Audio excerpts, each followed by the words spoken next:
Dans cette nouvelle session, nous allons voir comment est-ce que, à partir d'un Dockerfile, on peut builder une image et ensuite la pousser sur un registre. Dans ce cas, on va le pousser sur le registre par défaut qui est Docker Hub, mais on verra comment est-ce que, si vous avez un autre registre, un registre privé, vous pourrez aussi pousser la même image sur ce registre privé. Donc pour cela, on va utiliser le Dockerfile qui était construit pour l'application Uptime Robot. C'est aussi valable pour n'importe quel de vos Dockerfiles, que ce soit mono ou à multistage.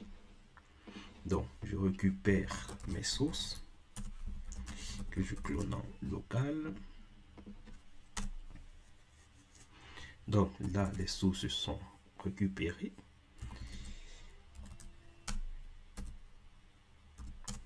Donc lorsque je regarde le contenu, j'ai bien un Dockerfile qui est présent à la racine avec un certain nombre d'instructions. Donc bien évidemment, pour vos tests, vous pouvez rajouter des instructions, vous définissez le owner, vous définissez une version et puis vous faites autant de bulles que vous voulez.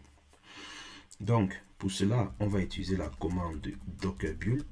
Comme à chaque fois, je vous recommande de faire un saut dans la doc à chaque fois que vous entrez dans une commande. Ça vous permet de voir les différentes options.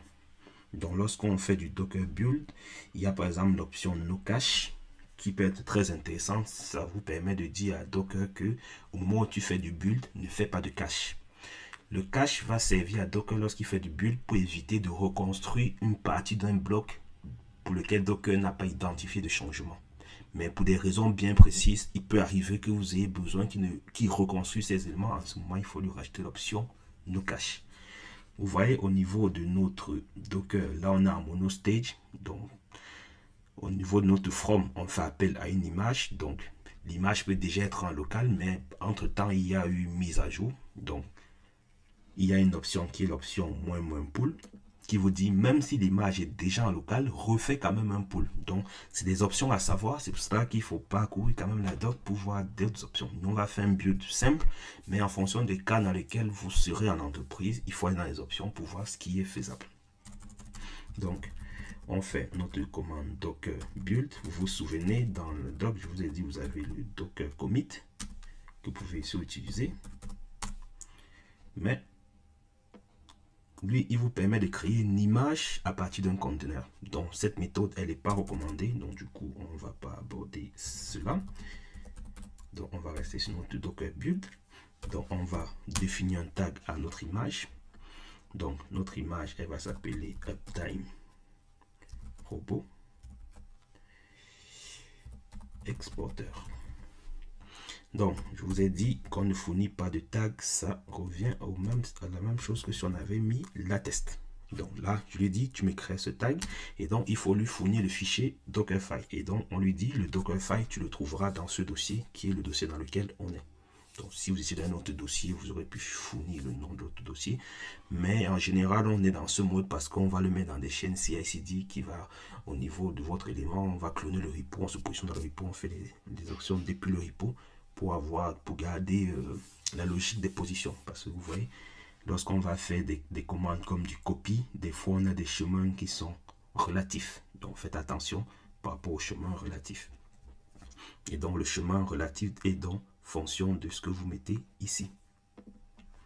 Et donc là je lance ma commande de build et donc Docker va passer sur l'ensemble. Donc ici il nous dit qu'il est sur l'étape 1 et 3, donc il récupère notre image from. Ici il est sur l'étape 2, donc il copie notre script Python. Ici il fait l'étape 3 dans laquelle il fait les installations Python pipe. Et donc là, il nous informe que notre image est construite. Donc du coup, si on refait notre docker image ls, on se rend donc compte qu'on a désormais, en plus de notre image déployée pendant l'installation, on a désormais aussi une image. Ça, j'en avais déjà parlé lorsqu'on faisait la présentation de Docker Hub. Je vous ai dit, seules les images officielles n'ont pas de préfixe. Donc là, on a créé une image qui n'a pas de préfixe. Donc si on essaie de la pousser sur Docker, on aura un message d'erreur. Tout simplement parce que Docker Hub va refuser en lui disant ça c'est une image qui n'est pas officielle, mais elle n'a pas de préfixe. Par contre, si vous êtes sur un registre privé, cette contrainte n'existe plus. Donc, vous pouvez pousser les images sous le nom et les préfixes que vous voulez. Donc, c'est ça une des différences entre le registre public Docker Hub et les registres privés.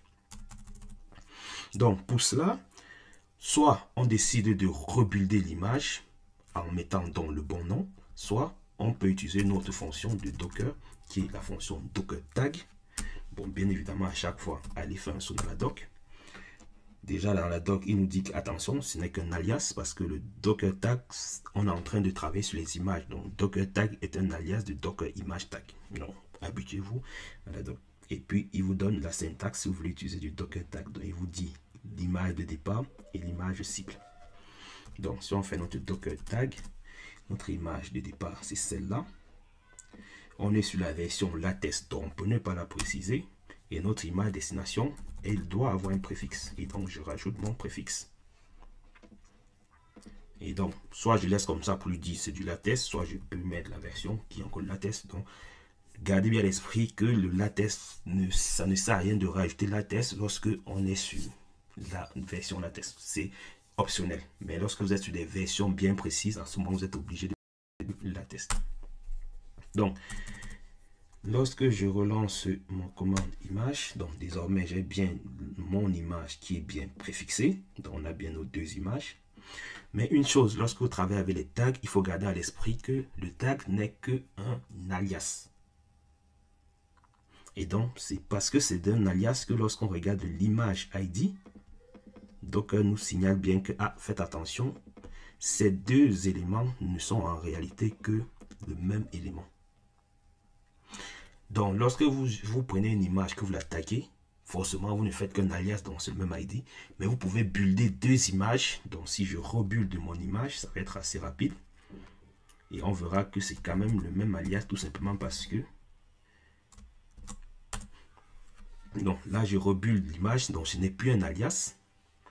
Et à ce moment, quand je refais mon affichage, je me rends toujours compte, tout simplement parce que entre maintenant et tout à l'heure, il n'y a pas eu de changement. Et donc, du coup, pour lui, il le considère comme étant la même image. Donc, on a vu Docker Build qui nous permet de construire nos images en lui fournissant les options qui vont bien. On a vu Docker Tag qui nous a permis de créer des alias au niveau de nos machines, aussi d'une certaine manière de renommer une image. Ce n'est pas du renommage tout simplement parce qu'il garde l'ancienne. Donc c'est pour ça qu'on va plus parler d'alias. Maintenant, ce qu'on va faire, on va voir comment est-ce qu'on peut se connecter à un registre. Pour se connecter à un registre, c'est bien évidemment la commande Docker Login, mais comme toujours, utiliser la documentation. Donc on a les options qui nous permettent de fournir le mot de passe et l'option qui nous permet de fournir le user. Et donc, après avoir fourni les options qui sont là, il vous demande de fournir le serveur. Donc, si vous avez un registre privé donc qui a une URL, à ce moment, il faudra fournir l'URL après vos options. Nous, on veut se connecter au registre public. Donc, du coup, comme le registre public Docker Hub est celui par défaut, on n'a pas besoin de renseigner cette information. Et donc, je fais Docker Login.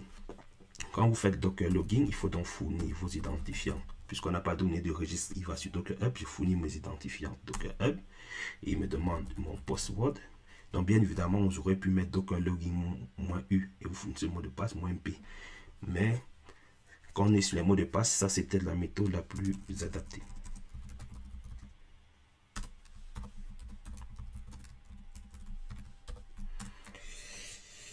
Et là, Docker nous informe qu'on est bien connecté au registre Docker Hub, mais faites attention, il y a un petit message de warning ici. Lorsque vous vous connectez, le mot de passe a été stocké ici pour permettre que si vous avez besoin de refaire un envoi vers Docker Hub, il sache où récupérer vos identifiants. Donc, faites attention, votre mot de passe est marqué non encrypté. Donc, faites attention sur le serveur sur lequel vous vous connectez lorsque vous faites du Docker Login. Donc là, on est connecté sur le Docker Login et du coup, on peut donc utiliser une nouvelle commande qui est la commande Docker Push. Donc bien évidemment, toujours passer par le help. Et là, on est encore en train de travailler avec les images. Il nous rappelle que Docker Push n'est qu'un alias de Docker Image Push. Bon, bien évidemment, vous avez les options pour dire de pousser tous les tags Là, vous fournissez juste le nom de l'image, il pousse tous les tags. Ou vous pouvez fournir, imaginez-vous, je vous ai dit, le latest en général, ça va être l'alias vers une version. Donc, si vous créez une version, vous créez plusieurs versions, vous pouvez les pousser en une seule fois en lui fournissant le -a plus dit, tu pousses tous les tags pour une image précise. Et donc, voilà la syntaxe. Donc, vous avez les options qui sont là, et puis vous avez le name et le tag. Donc, nous, on veut pousser notre image qui s'appelle comme ça. Et bien évidemment, c'est la latest, donc on n'a pas besoin de le préciser. Comme vous voyez, la version est mise ici entre crochets, si c'est la latest. Et donc là, à ce moment, je peux pousser mon image. Bon, je n'ai pas précisé, et là, Docker me précise que vous n'avez pas précisé, donc je prends la valeur par défaut qui est latest. Bon, petite coupure réseau.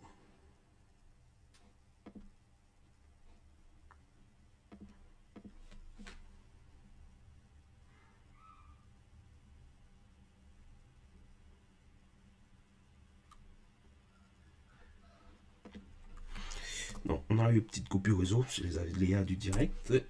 Donc là, à ce moment, vous pouvez repousser votre image. Et donc, à ce moment, on a bien notre image qui a été poussée.